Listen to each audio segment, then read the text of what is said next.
Hi everyone, welcome back to Woody Bay. It's a glorious day outside in North Devon. The deer are in the fields, the leaves are beautiful on the trees, and we're going to try something a little bit different. We're going to do a podcast.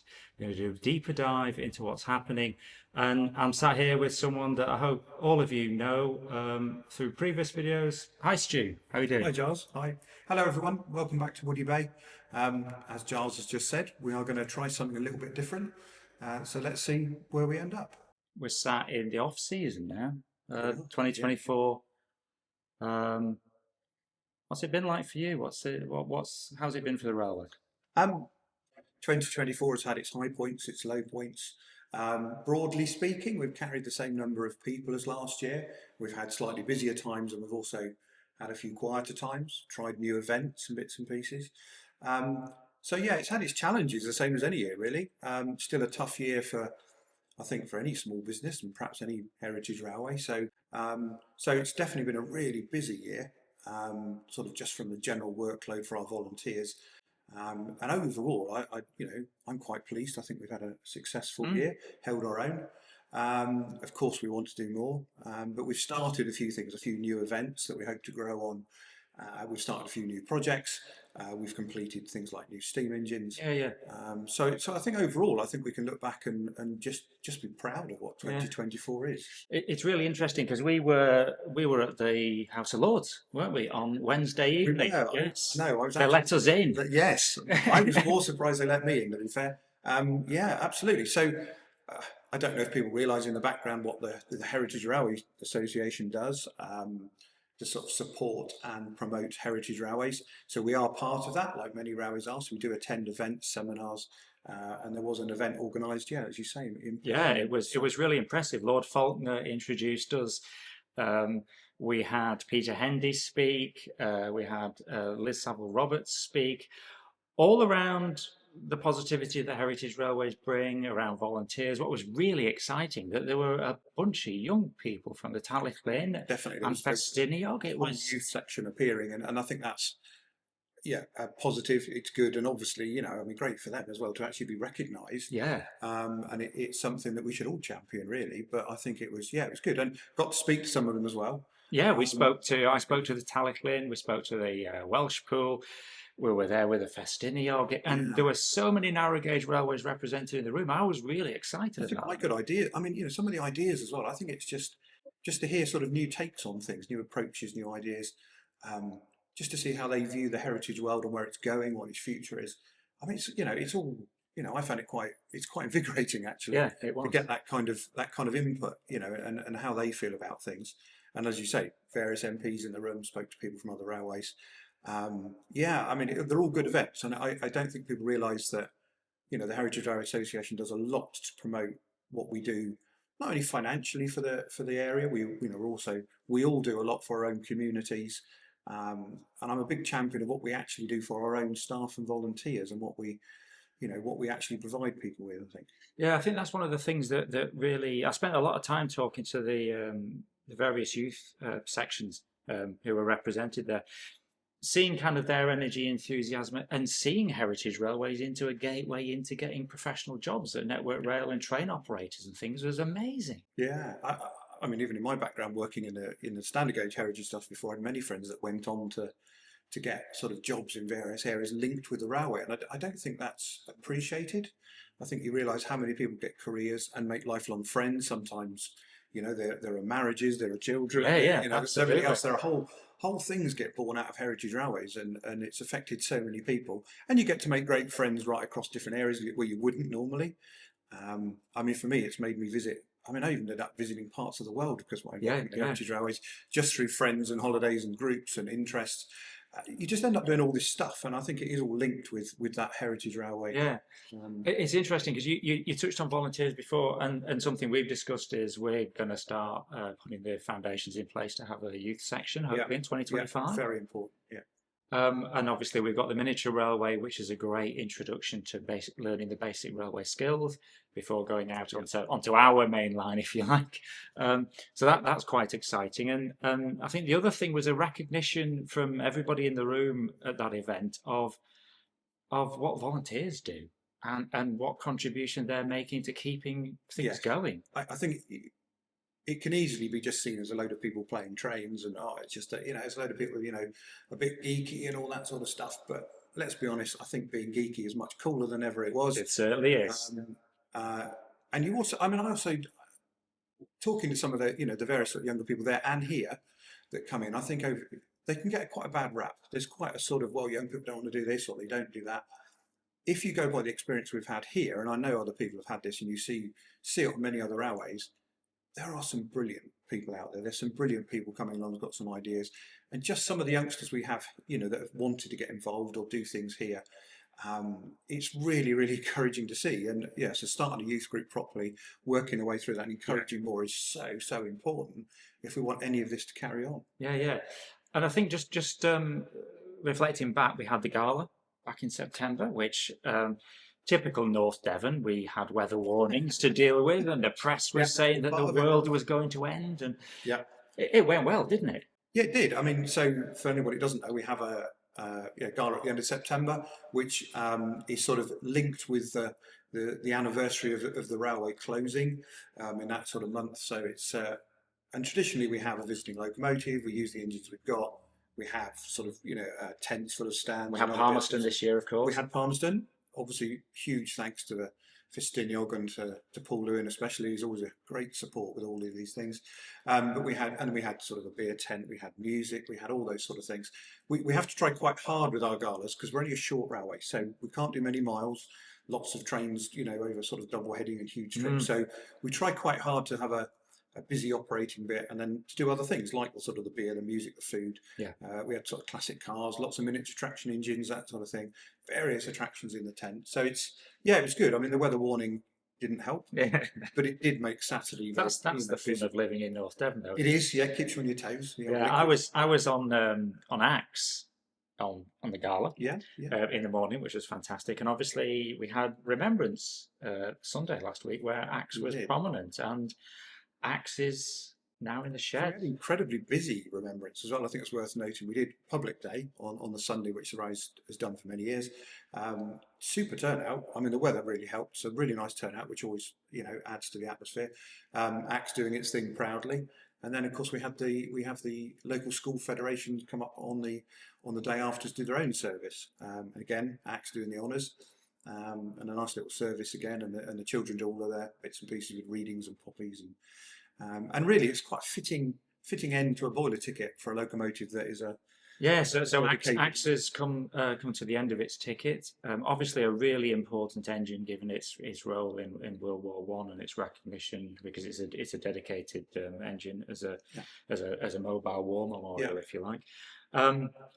We had the members forum last Saturday, and I stood up and announced that we're starting Project Axe, which is going to be looking at the renovations, the improvements that we make. It's quite exciting, isn't it? Yeah, exactly. We want to get Axe going as quick as possible. It is a bit of a shed favourite, so lots of the crews like it, lots of the staff like it.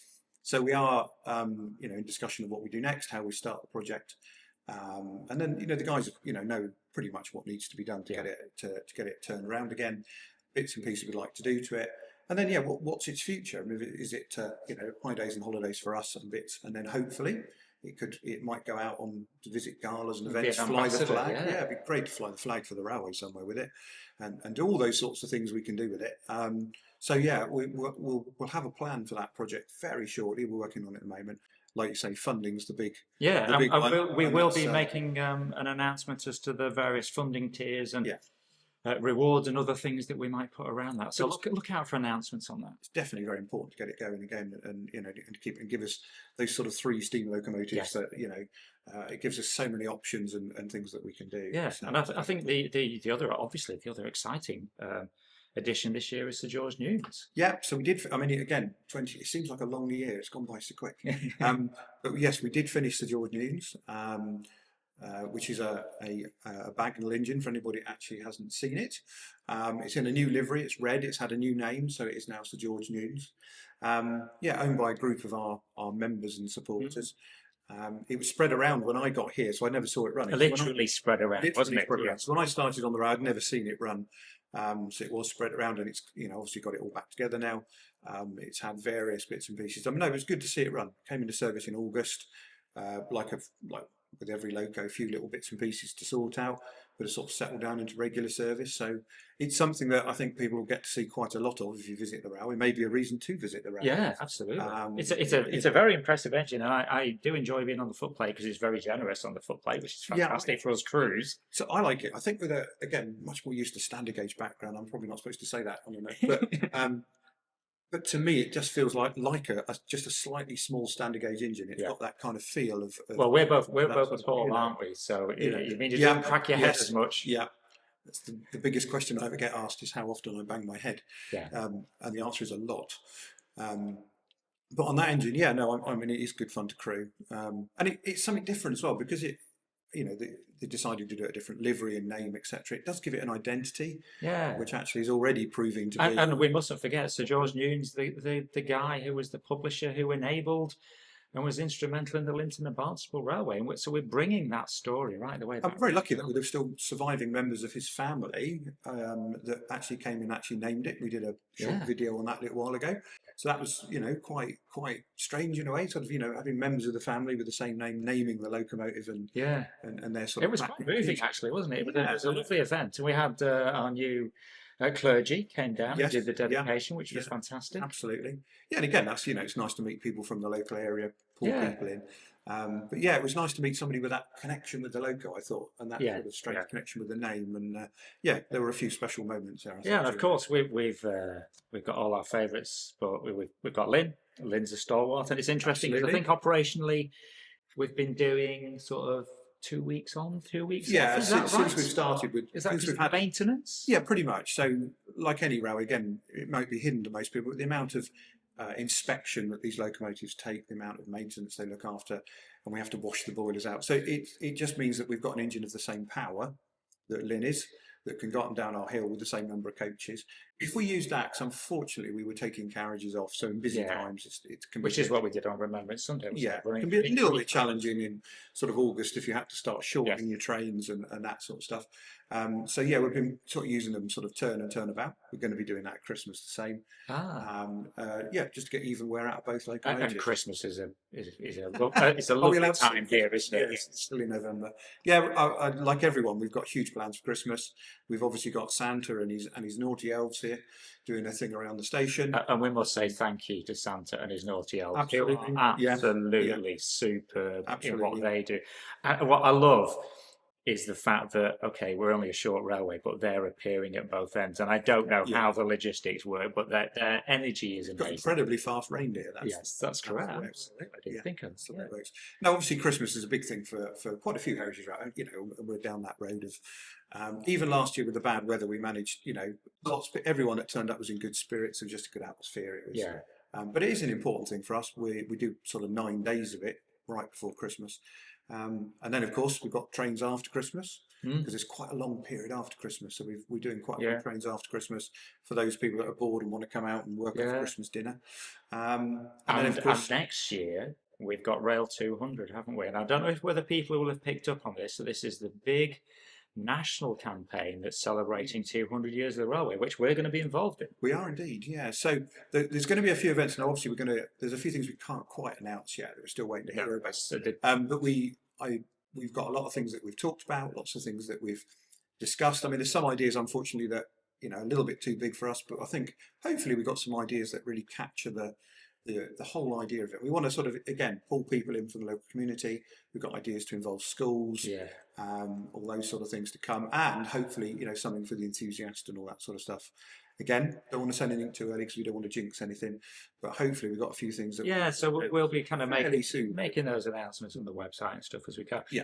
Just kind of tying back to that Christmas thing, families are a big part of this railway, aren't they? We get a lot of families visiting with kids, and we like to take the kids on the footplate and show them how stuff works. I think that's the real advantage of so we can't offer a 20-mile train ride.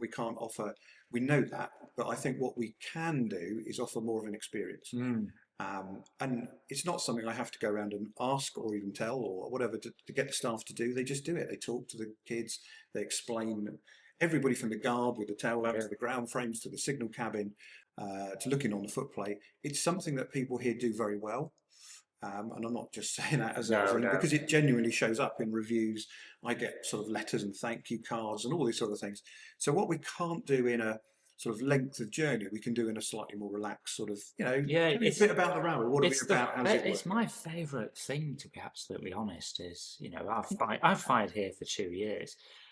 I get the enjoyment of just seeing the sheer joy on kids of all ages, because some of them are very big kids, aren't they? Absolutely. Adult Very kids. often it's the adult that wants to come up on the Yeah. footplate. But you get to meet, I mean, we had a day on the footplate where I think I met people from 8 different countries in one day. I mean, Yeah. it was quite bizarre. So you get to meet some fascinating people that happen to be in the area at the time. And of course, you get some excellent questions from some of the children as well that we've talked about over the years. So yeah, it's just nice to have the time to be able to explain what the engine, even if it's 30 seconds. And of course, everyone's carrying a phone nowadays. Everybody wants a mobile phone photograph. So we do quite a lot. And we are a very Instagrammable place, aren't we? Definitely. We are. I think it's one of our credits is we are super authentic in terms of what's been recreated here. The attention to we detail. try to. I mean, we try to. So I mean, you're always going to have your critics in that area of you're not haven't got that. So you're going to mix your eras a little bit, but we do put a lot of time into, a little. It's only a tiny thing, but a big hate of mine was like notices in windows, laminated notices on notice boards, road cones on platforms. Yes. All those sort of weird little things that don't quite go with the railway. So we do spend a lot of time, on the detail, and I'm sure people would probably, take the mickey out of me for tidying up and clearing stuff up and all that sort of stuff. And we've spent a lot of time trying to keep the place tidy, clean, put stuff away, not have piles of junk everywhere, but trying to keep the station looking authentic. It's that film set idea, isn't it? People like them. Yeah, it's interesting, isn't it? In fact, you could fill the place with suitcases and milk churns probably wouldn't have been the case. But actually, people seem to like that. The amount of people that pose with the cases and the milk churns, or you said this. I remember you saying to me right at the start that the most photographed part of Woody Bay is the fire buckets. Yeah, and the posters. There's a great older poster. We've got a lot of nice advertising sign and poster art out there. And there's one of London that gets. That's the end here, isn't it? Yeah. Everyone seems to love that one, and so it is part of that detail. Like I said, I know you could say we drift a bit in the eras, but we do try to keep it all looking in that heritage feel.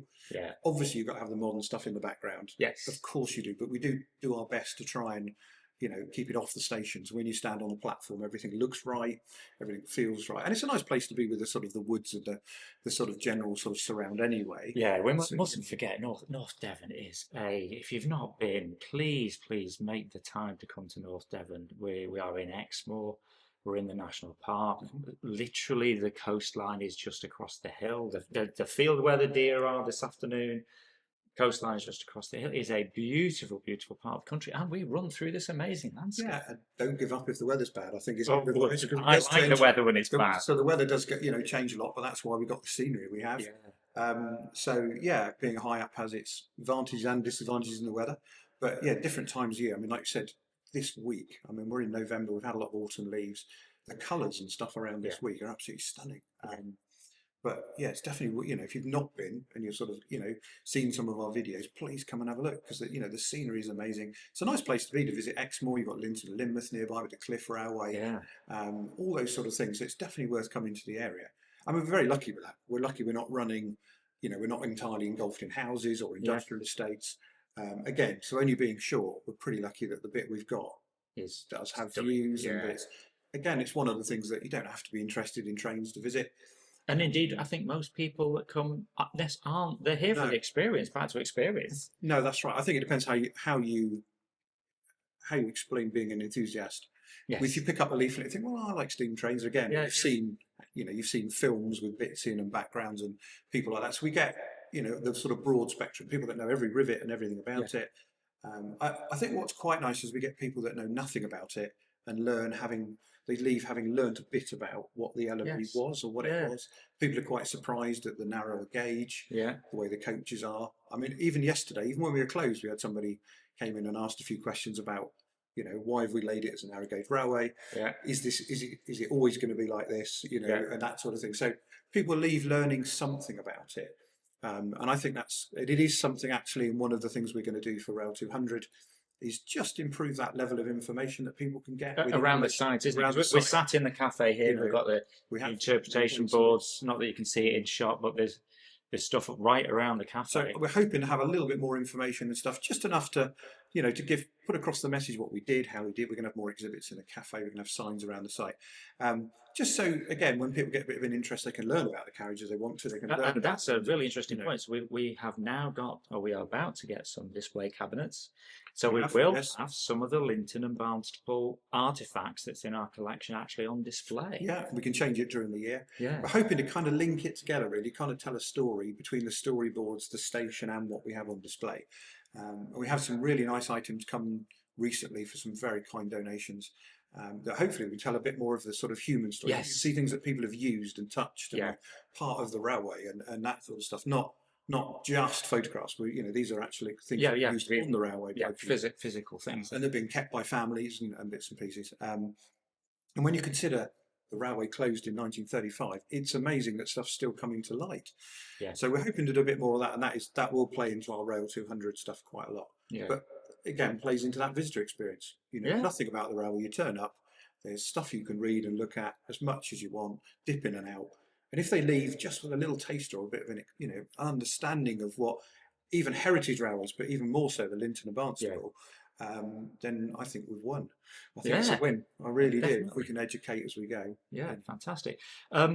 This conversation wouldn't be complete without, let's talk about coal. Yeah. We've moved, haven't we? So our coal finished, and we've now moved to probably the big question. So I think we have to say, so whether or not there's discussions about environmental stuff or not, we are being seen to do our bit. We're looking at everything from use of electric across the side to our sort of fuel use. Yeah, everything and we do map everything we do. We've got a very intense sort of carbon reduction plan showing how we're reducing everything we're doing, and that's how we manage the site, the woodland, the line side with all of the various habitats. We've taken advice on that from different people. So we look at all of that, and of course people are always going to focus on the coal, because the coal is seen as especially in recent years, is obviously seen as the big thing that we all need to change with the sort of the climate emergency things. Now, obviously, we were quite lucky. We were in a position sort of a year, 18 months ago. The board were very supportive of me buying samples. We tried all sorts of different coals. We tried about 5 different types, and we even tried wood as well. And we were able to try the day, document it, use the same crews, and then try different locos on it. So we ended up with some quite good results. So we are on a home fire product at the moment. We're on a smokeless steam coal at the moment, which again, there's always little bumps when you introduce a new coal. As I well know. Absolutely, I think we all know. I think we've all learned that. And there can be silly things like even just the handling, because it's much lighter.